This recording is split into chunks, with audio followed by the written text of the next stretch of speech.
So welcome back. Throughout this course now, we have talked about one kind of transistor, the MOSFET, primarily the silicon MOSFET. There are other kinds of transistors. One of the important other types of transistors is called a high electron mobility transistor, or a HEMT. So as I mentioned, we've talked about MOSFETs, but there are many, many transistors. We're going to be talking about one specific transistor. Almost all of these transistors, it turns out, are barrier-controlled transistors. Not all of them, but almost all of them are barrier-controlled transistors. That means they operate on the same essential physical principles that a MOSFET operates on. The HEMT is a barrier-controlled device, so we should be able to understand the operation of the HEMT in the same kind of conceptual framework that we've used for silicon MOSFETs. Now, the first 3-5 transistors that were used commercially were gallium arsenide MOSFETs. MOSFET stands for metal semiconductor field effect transistor. There was no insulator because it was very, very difficult to produce high quality insulating layers on 3-5 semiconductors. 3-5 semiconductors were of interest because their mobilities were very high, so they were devices that had a lot of promise for high-speed RF applications. So the device would operate like this. It has a source and it has a drain. There's a lightly doped N-type region in between. The metal semiconductor junction is a Schottky barrier. The Schottky barrier has a depletion length. By applying a reverse biasing that Schottky barrier, pushing the depletion region down, we can control the current from the source to the drain.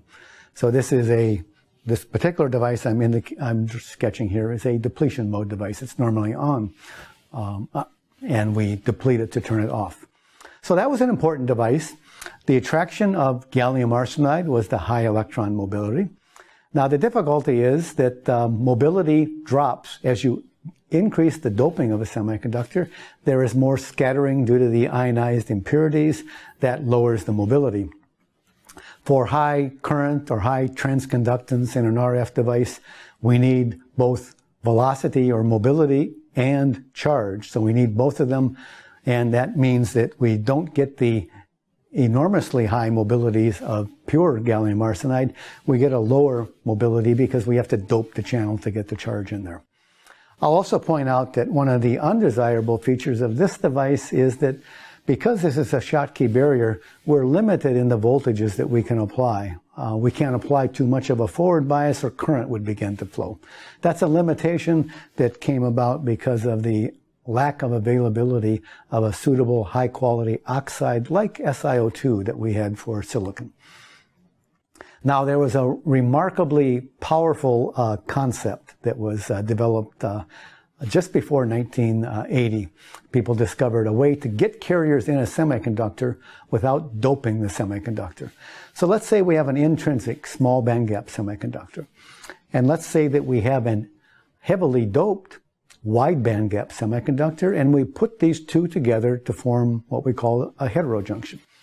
When we put them together, electrons are going to flow from the higher Fermi level to the lower Fermi level. So they're going to go from the doped layer, which has all of the scattering due to the ionized dopants, into the undoped layer. We now have electrons in an undoped layer.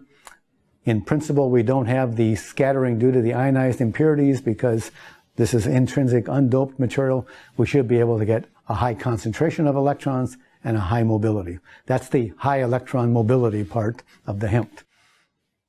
When we put the two together, we get a band diagram that looks like this. We get some depletion region on the wide bandgap side. The electrons have left that side and have moved over to the small bandgap side. We get a bending down showing that we have more electrons at the interface of this layer. This was discovered in about 1978, this technique for introducing carriers without doping a semiconductor. It's called modulation doping because the structure, the dopants are here, the carriers are over here.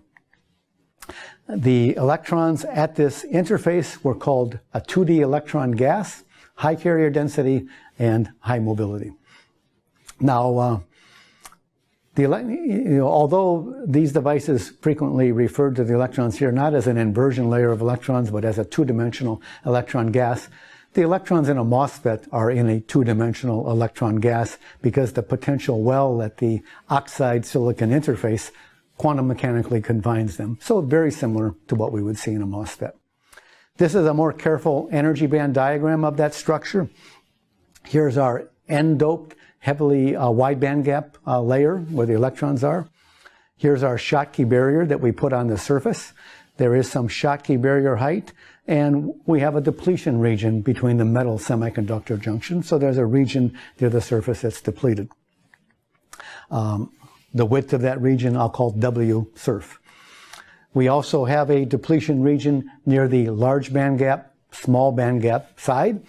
That occurs because the electrons on the large bandgap side have transferred over into the small bandgap side. I'll call the width of that depletion region W.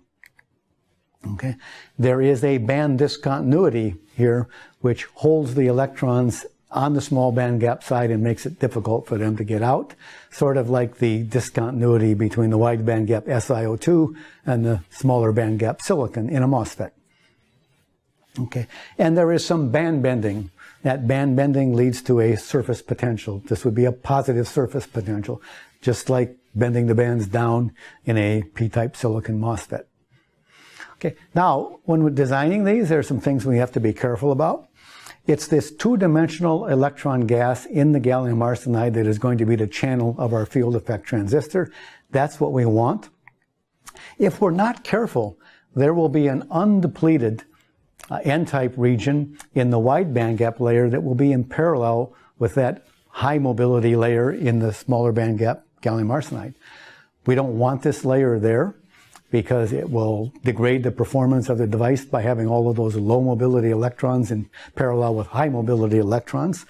So we would have to be careful to make sure that the sum of the depletion width from the Schottky barrier at the surface, the depletion region at the wide bandgap, small bandgap interface, that the two add up to the thickness of this layer so that there is no undepleted parallel conduction path. All right, so that's something that careful design would do.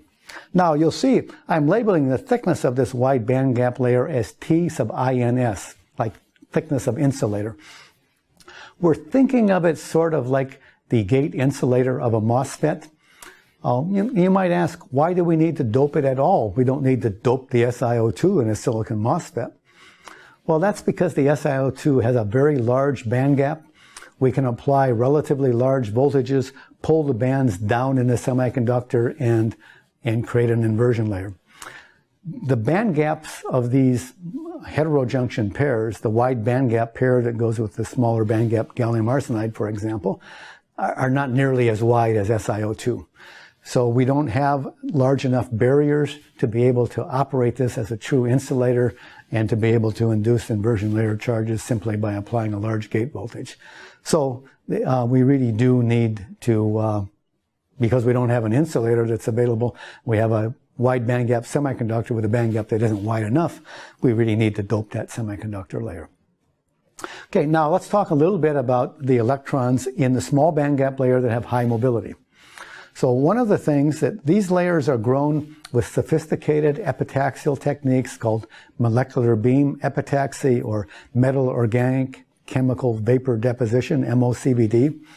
And these techniques have the ability to grow almost atomically flat interfaces between the small bandgap and wide bandgap layer. That's much different than the interface that you get from an oxidized SiO2 silicon interface, for example. Those interfaces have a lot of surface roughness, which scatters the electrons. These interfaces have a very small amount of roughness at that interface, which helps promote a high mobility. There's also scattering due to the phonons in the gallium arsenide or small bandgap layer, whatever it is. But there is in addition to these two scattering mechanisms, which are inherently there, there's a third. We have separated the electrons in the small bandgap layer from their dopants in the wide bandgap layer, but these electrostatic charges from those ionized dopants, the electric fields, can penetrate for a distance, and the electrons in the small bandgap layer can sense those electrostatic charges, and these remote ionized impurities can actually scatter the electrons in the channel. So for that reason, we'll often set back. We'll have an undoped layer to try to set back the dopants so that they're further away from the electrons in the channel and don't lower their mobility as much. There's obviously a trade-off there. If we set it back too much, it'll inhibit the transfer of electrons from the large band gap to the small band gap. We'll get even higher mobilities, but we'll have even less charge. And we need both. So there's a trade-off for transistor design. Okay. So that undoped setback layer is one of the features of the epitaxy of these layers. Now, if we measure the mobility of the electrons in that two-dimensional electron gas as a function of temperature, we can see that as we cool down below room temperature, the mobilities go up because we're freezing out the lattice vibration scattering. We get higher and higher mobilities. There will usually be a peak, and then after the peak, the mobility will turn around and drop. It'll drop because ionized impurity scattering has a different temperature dependence than the phonon scattering. Actually, as you increase the temperature, they have a weaker effect because electrons zip past them faster. Okay. So at low temperatures, we can actually get quite high mobilities. At very low temperatures, in very pure materials, the mobilities can be enormously high, and they don't actually turn around because we have such a small amount of ionized impurity scattering. You're seeing here an example of a mobility in these systems that is extraordinarily high. People have achieved mobilities of over 10 million. Okay. And as I said, these are achieved at low temperatures, not where we're going to be operating devices. Our hope is going to be that we can achieve mobilities appropriate at room temperature, appropriate to a pure material without the doping.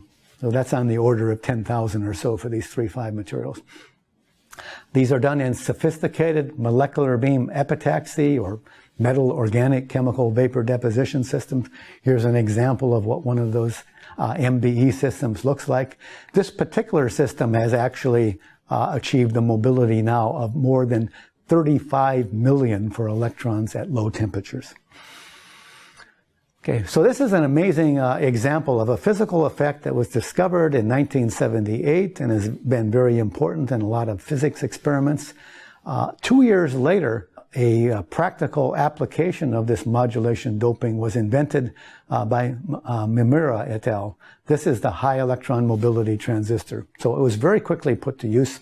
If you'd like to know more about the history of this device since its invention about 30 years ago, more than 30 years ago, I can refer you to this second paper.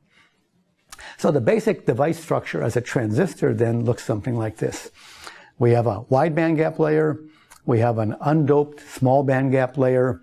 We have source and drain contacts. We have a Schottky barrier gate inside, so we have a depletion region around it.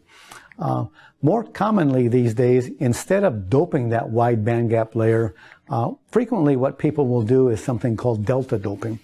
You'll have an undoped wide bandgap layer. You'll stop and add one atomic plane of dopants. This is called delta doping, and then you'll continue the undoped wide bandgap layer. So the dopants are all located in one plane that is set back a little bit from the interface. Okay. I'll point out now that the material systems that are used now, it's more common to use material systems such as indium phosphide, indium aluminum arsenide, indium gallium arsenide than aluminum gallium arsenide and gallium arsenide, which was first used. All right, so there's our 2D electron gas that ends up being produced in the small bandgap region. Now, why delta doping? So people have discovered that there's some good benefits of this delta doping. One of them is that you can, if you do it correctly, you can get a higher channel charge this way by introducing a lot of dopants in that single atomic plane. It generally modifies the electric field in a way that it increases the breakdown voltage of the gate electrode. And it tends to be able to put the gate electrode closer to the channel. That, as we know from MOSFETs, suppresses two-dimensional electrostatic effects, and it also gives us more gate control over the charge in the channel. That gives a higher transconductance of the channel. This particular transistor was first called a HEMT, a high electron mobility transistor. You'll see several other names that were given to this by groups that were developing their own versions of this device elsewhere in the world. But the most widely used name continues to be HEMT, referring to this type of transistor. This is an example of what a more realistic structure might look like. You know, the channel lengths are comparable to minimum silicon channel lengths these days. There will be a large bandgap substrate. It might be indium phosphide or gallium arsenide. Then there will be various buffer layers to do the epitaxy on top of that. Indium gallium arsenide is a wider bandgap layer. The red layer here is the smaller bandgap channel. Might be indium gallium arsenide has a smaller bandgap. The more indium we put in the channel, the higher the mobilities would be. So the highest performance devices now have very indium-rich in-gas channels. Then above that will be a wider bandgap indium aluminum arsenide layer, which we think of as sort of like the insulator of a MOSFET. It'll be delta doped in order to get the dopants in the channel. There will be some lower bandgap layers on the top in order to facilitate ohmic contact to the source and the drain. The gate itself has a dimension of 25 nanometers or so, and then it mushrooms out into a larger cross-section because the gate resistance is important for RF applications of these devices. And there will be metal contacts on the source and the drain. We'll need low contact resistances, just as we do for silicon MOSFETs. So that's what a structure looks like. As I'll point out, it involves some very sophisticated epitaxial growth of a number of different types of layers in order to produce these. But the techniques have been developed over the years to do that and produce very high quality materials with very low defect densities. There are many applications of MOSFETs, of HEMTs. They were initially explored for digital logic, but then their benefits for RF analog quickly became apparent. They're especially good at low noise amplifiers in the micro or millimeter wave RF spectrum. So they're used in satellite communication and radar astronomy and other applications, and also in cell phones themselves. They're also used in some applications as millimeter power amplifying devices. So this is a little bit dated sketch that compares the cutoff frequencies versus year, shows you the evolution of this technology over the years. There continues to be a horse race between this device and the heterojunction bipolar transistor, which we'll discuss next. But the main point I want to illustrate here is that you can produce monolithic millimeter wave integrated circuits with small numbers of these transistors that have important applications. Tens or hundreds of transistors, not millions or billions as in silicon MOSFETs. And the other point is that the cutoff frequencies that can be obtained in these 3.5 transistors are significantly higher than you can achieve in silicon MOSFET. And that's their benefits when you need very high frequency RF devices. Now, we can also, because if we draw an energy band for this diagram for this device, it's very similar to a MOSFET. Its operating principle is a barrier-controlled device where we're controlling an energy barrier with a Schottky barrier now instead of with an MOS structure. We can then analyze this. In fact, it can be analyzed with our virtual source model very carefully. We can compare the measured characteristics to the ballistic characteristics in the red line. This is an example of a transistor that operates very close to the ballistic limits. So it's much better to assume that this is a ballistic device when you take the initial look at it and try to understand its IV characteristics than a traditional device dominated by scattering. Okay, so near ballistic operation for these devices. Now, what about 3.5 MOSFETs? There's actually been a lot of progress recently in learning how to grow insulating layers on 3.5 semiconductors like gallium arsenide with low enough interface state densities that they can actually perform as high quality MOS transistors with a 3.5 substrate. So for a summary of where that work stands, I can refer you to a paper here. So first of all, I'd like to thank a few of my colleagues for helping me put together this lecture, and then let's summarize some key points. We've had a very quick look at a transistor that you should know that it exists. You should know how it, a quick look at how it works and what its applications are. So these are an important technology for high-frequency RF applications. This device and the heterostructure bipolar transistor that we will be discussing in the next two lectures have both achieved terahertz speeds, so they're remarkably high-frequency devices. They operate in exactly the same barrier-controlled mode that the silicon MOSFET operates in, so they're well described by our virtual source model. And you should also be aware of the fact that they operate very close to the ballistic limit, much, much closer than silicon MOSFETs do. Okay, so we've seen another type of transistor in this lecture. There is a different type of transistor. The very first transistor that was invented at Bell Labs is something called a bipolar transistor. A bipolar transistor operates in a little different way than a field effect transistor does. But bipolar transistors are barrier control transistors also. And modern bipolar transistors, which are usually heterostructure bipolar transistors, also have important RF applications. The next lecture will be a brief review of p-n junctions in order to set the stage for our discussion on heterostructure bipolar transistors.